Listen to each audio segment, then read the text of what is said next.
Tim here from Tim's Coins. So today we're going to look at Irish Free State coins, Irish pre-decimal coins.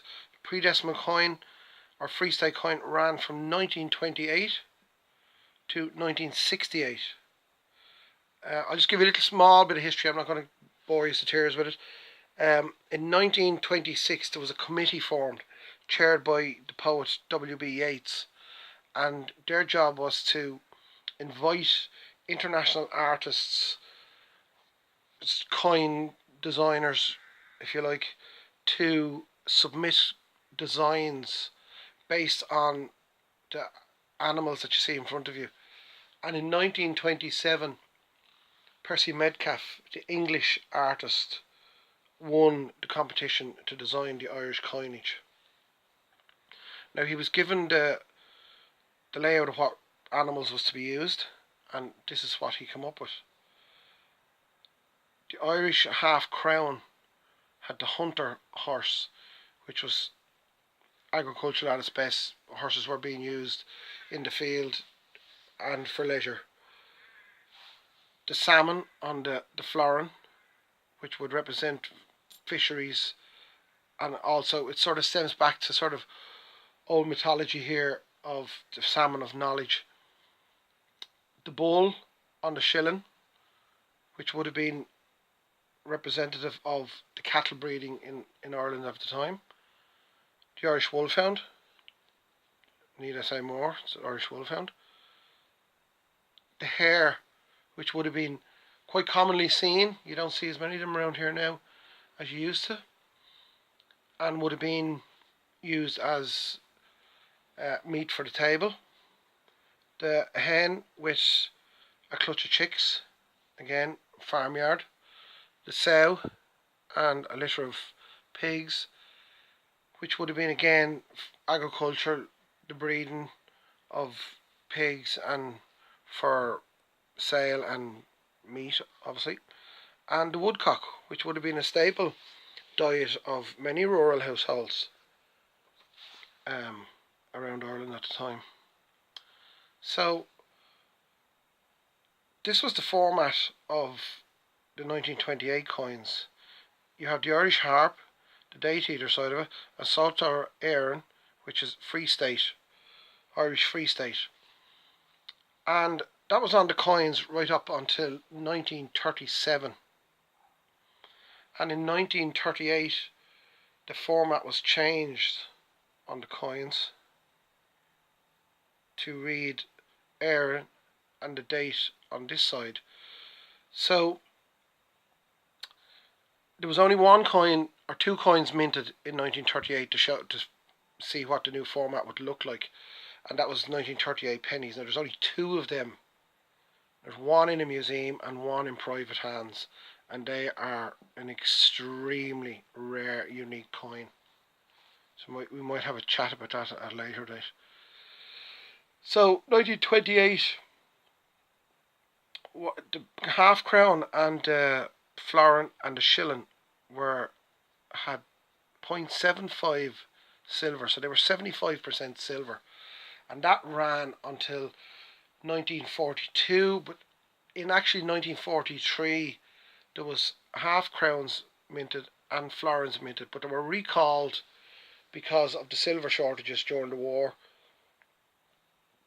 But it's said that in or around 400 to 1,000 half crowns escaped the melting pots, and only 50 florins is known to have exist after 1943, which will command an extremely high price of anywhere up to 30,000 euros in uncirculated condition. There was no shillings minted in 1943, so we don't know if any of them ever existed.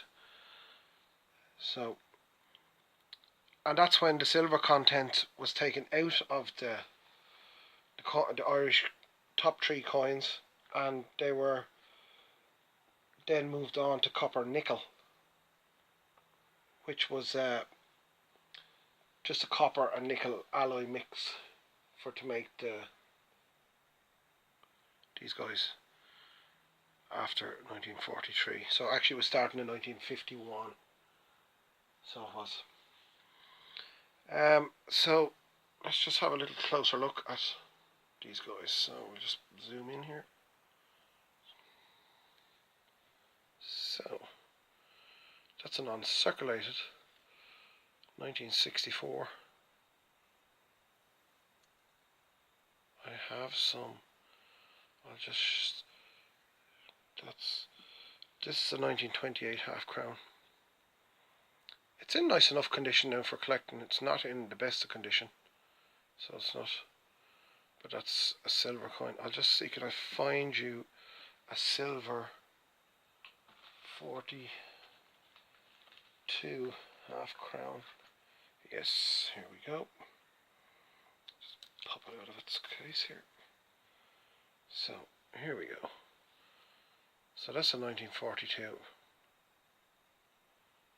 half crown. A few little pit marks in it, but it's in really good condition.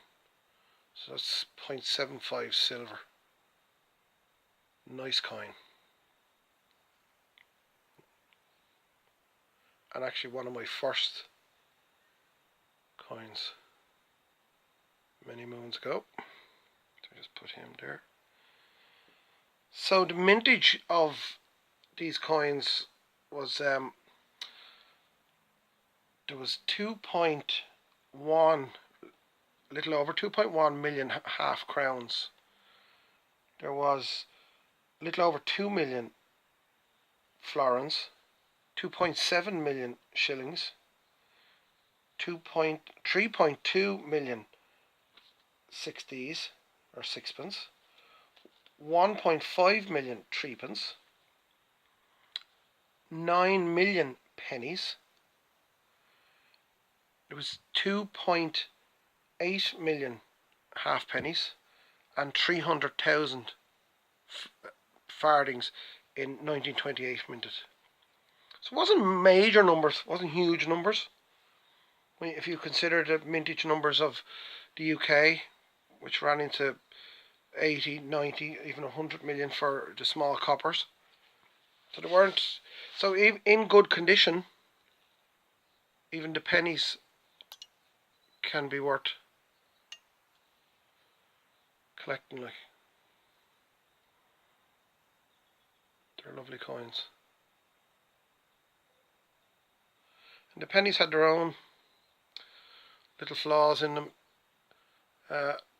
Error coins, we'll have a look at them again. The chickless pennies, the rare pennies. So guys, look, that's Free State coins. I'll run through them again. I'll run through different dates of them. If you think there's anything you want to learn about the Free State coins or the pre-decimal coins, leave a comment. Subscribe for the next videos. Drop us a like, it'd be great. And look, we'll do it again. Slán.